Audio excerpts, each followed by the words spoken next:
Hi guys, welcome back to Abigail Acres. Today I'm sitting in the garage. So 2 weeks ago, it happened very quickly. Um, we decided for Christmas this year that obviously we do something to help, whether it usually is angel trees, things like that, or a food bank. But this year we looked into our own backyard.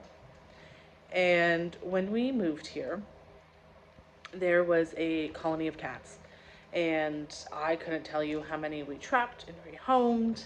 This summer we did 3 litters of kittens that I fostered. I was up every couple hours feeding them, making sure they were okay, trapping, moving, rehoming. It was a lot of work. And 2 weeks ago, I found another litter of kittens. I didn't have the time. It's Christmas. Things are getting busy around here. And we have things going on naturally as is. Um, I reached out to Perfect Companions, which is a cat rescue here where I'm located, and they were able to take mom and kittens. So I worked all day and I got all the kittens and mom and I got them over there.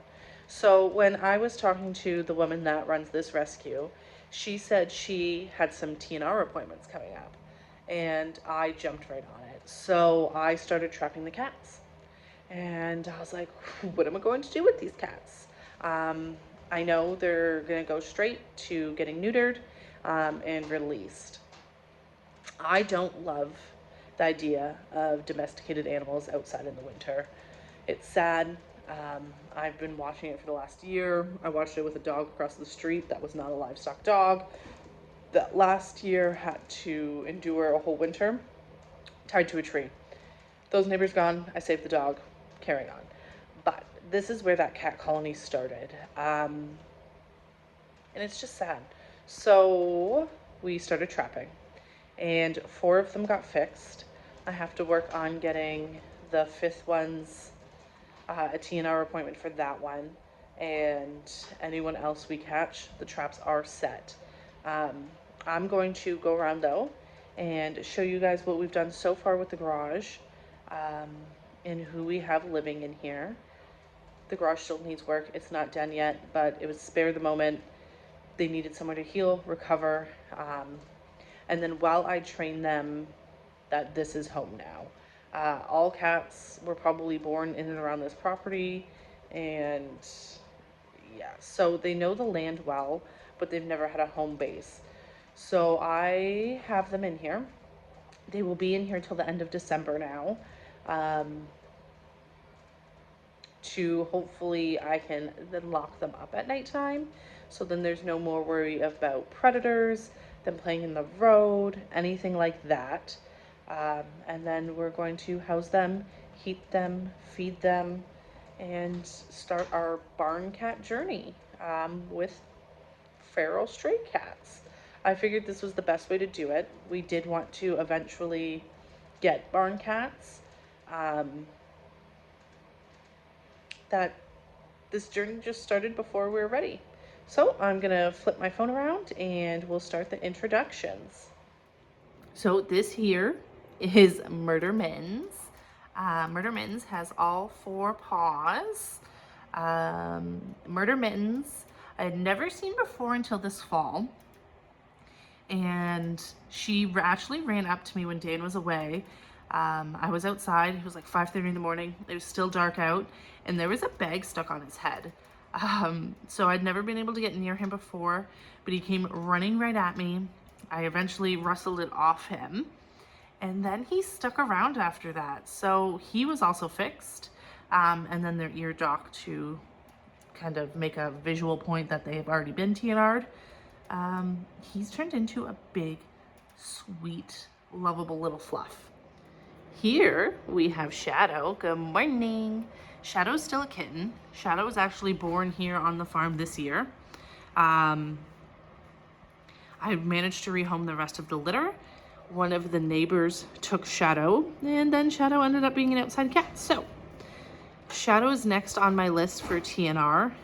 She's still too little, but I'm not going to watch her be an outdoor cat all winter. That would break my heart. I'm staying a little bit back, but this is Molly. Molly's also a smaller cat. She's not super friendly.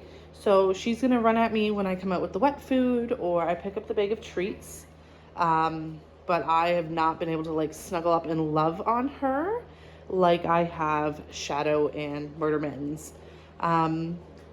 We're getting better, but we're not there yet. But Molly is now also spayed, so that's exciting. So Molly's here on the bed. We have a cat tree here going up to the window. Another cat bed, just I have toys, extra litter things in there. Another cat tree, little stool, some more litter boxes. And then I had like 3 of the cats, the least friendliest, in these cages for 2 days following their appointment. And then one night following post-op, while they recovered and adjusted to being back. This here is Midnight. Surprising to see Midnight out right now. She probably thinks I came out for dinner. Not friendly. I would say the least happy about being contained in here, but she also loves coming out for wet food and such. But she is actually Shadow's mom. So as much as cute and how much I love Shadow, happy to know there won't be any more litters of kittens this coming season. Last year got a little crazy. Hi, Mittens. Everyone's getting up and excited because I'm out here talking and they all think I have something going on. So these are those 4. And this is Tigger. Tigger is long hair. Another female. She is spayed. She is chipped. She's up to date on vaccinations now. In another cat tree. So currently we have 5.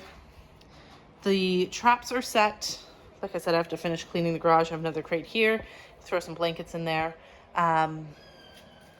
They have, it's hard to videotape, a tunnel, another bed. I brought in some patio furniture to just make it a little bit more homey. Dan has gone through and insulated and drywalled everything, and we are running a space heater for them. But this is our cat setup so far. I do believe there's a couple other cats out here that I'm not aware of.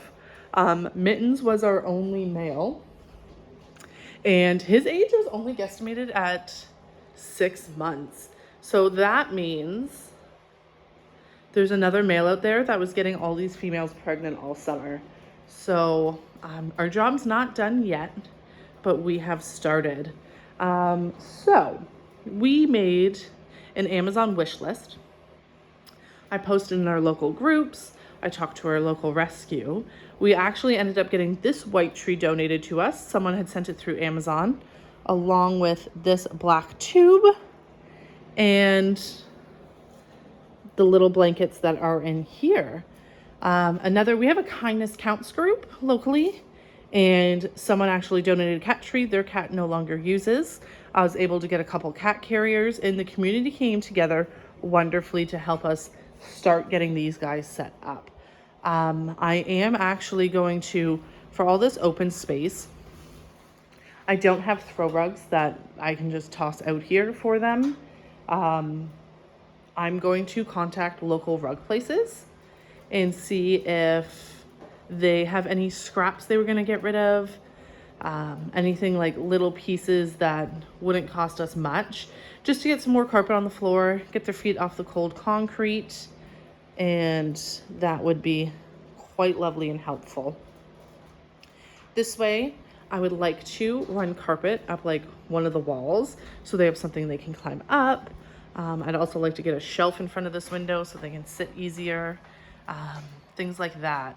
I have seen a couple different I like cat tree ideas with scrap pieces of carpet, so I'd love to get trying at that as well. So this is our small barn cat colony so far. Again, we have Shadow, Molly, Midnight, Mitten's about to go to the bathroom, and mind the dirty garage, Tigger. So guys, if I can say anything, it's please spay and neuter your pets. Especially if you're gonna let them outside. Cats are a domesticated animal. They're not meant to be outdoors. I do understand barn cats exist. I do understand that I wanted them. This is the most ethical way I can think of having barn cats. Vaccinations, neutered, a home where they can actually get out of the weather, they'll have constant access, and they don't have to sleep outside at nighttime and worry about predators or cars and things like that nature. It's the best we can do, but we couldn't watch it go on any longer. We had to do something. So, this is Abigail Akers, and we'll see you guys next time. Bye.